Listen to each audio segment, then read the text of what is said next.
Welcome and thank you very much for checking out my review of The Lovebirds, directed by Michael Showalter, the director of The Big Sick, and starring Kumail Nanjiani and Issa, now streaming on Netflix, so time to review it. We follow a couple who, on the verge of breaking up, experiences a defining moment in their relationship and are unintentionally embroiled in a murder mystery. And as shenanigans ensue, they must figure out how they and their relationship can survive this one crazy night. Now, I'm a big fan of Kumail Nanjiani and I adored The Big Sick, so even though I didn't like the trailer for this film, I still wanted to see it, and I still wanted to love it. I like the director, I like most of the cast involved in this film, and you know, trailers are deceiving. Sometimes trailers suck, and then the movie ends up to be good. Kumail Nanjiani and Issa in this film, you can tell that they are trying very, very hard. You can tell that there's somewhat of a chemistry in there, but it isn't allowed to shine because of several things that we'll get into, but at least you can see that there's effort put into it by the cast. And look, even before pressing the record button for this review, I really struggled. I wanted to love this movie so much. I was rooting for this film despite not liking the trailers. Unfortunately, that's about it when it comes to positives. This film is so cliched, so obvious, so blatant in its jokes, in its setup, in its punchlines. You can see them coming from a mile away. First of all, the film starts and you get this couple meeting each other and starting to get together. You get a time jump and it's like 40 years into the relationship, and then those 10 minutes, those first 10 minutes after that quick scene of them meeting up and staying together, it's all bickering. You know what the big problem is with that is that it ensues for most of the rest of the film. Besides, this isn't one of those romantic movies where you're like, will they, won't they? And the movie makes the classic mistake of having people being bitter and angry at each other, but somehow they think that's romantic.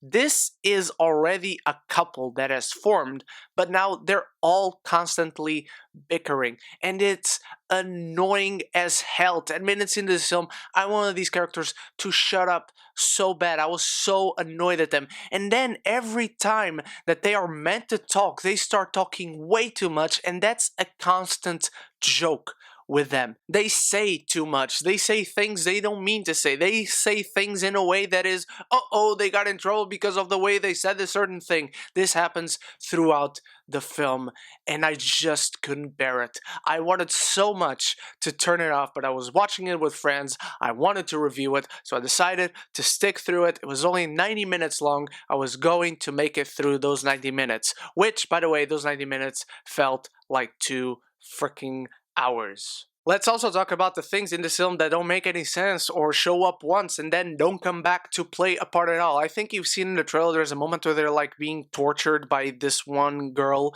and she says that they should choose between getting bacon grease on them or opening a door, and then turns out the door has a horse behind it and the horse will kick Kumail Nanjiani in the chest. They never show up again. They play no part in this film. After that scene, you see a quick cameo of them recognizing our main characters, but that's it. And before I move on from our main couple, our main characters who we are supposed to root for, and I'm already annoyed at them after the first 10 minutes of the film, they are some of the stupidest characters I remember seeing in recent memory. Every decision they make is so fucking wrong, is so idiotic. You cannot root for these people. They say the worst things possible, they do the worst things possible. It's like they want to get into trouble. And again, this isn't a complaint about Issa or Kumail Nanjiani. The characters themselves, the writing in this film is just atrocious. There are 3 people credited with story credits for this film on IMDb. 2 of those people ended up getting screenwriting credits. You know what those 2 people are most famous for? The TV show Blind Spot, which is a thriller mystery action show. Procedural, by the way. These people are not comedy writers, and there's nothing wrong with them, but it explains how the comedy really doesn't work. Unfortunately, we're still not done with issues because I gotta talk about the editing. There are not a lot of quote-unquote action sequences in this film, but when there are, and they aren't the only ones culprit of this, the editing is absolutely atrocious. This is some of the worst editing I've seen so far in 2020, in the last half of 2019 even, for sure, the editing in this film is so bad. It's like there's no one looking out for continuity. There's no one looking out for logic. Sometimes someone is doing a shadow and then that person is in a position where he wouldn't make that shadow on a previous shot. And by the way, you know how comedy movies like to make big pop culture references that are very timely? This film makes one so aggressive, so blatant. It shoves it so much in your face in that first 10-minute argument that this couple is having. I was just sitting there.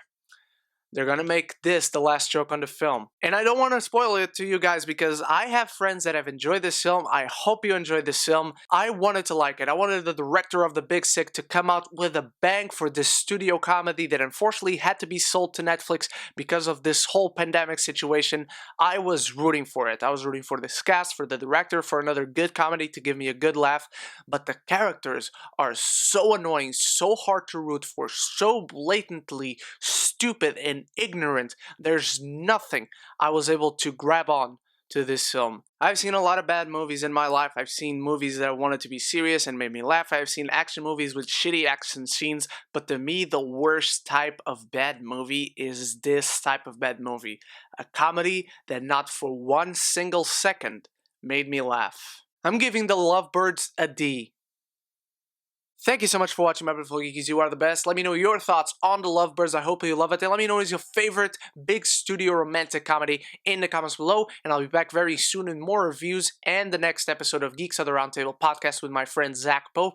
Look forward to those. I hope to see you there. And so until then, stay beautiful, stay geeky, and don't forget to subscribe and like the video because it really helps me and the channel out. But most importantly, above everything else, forever and always, love each other and love the movies.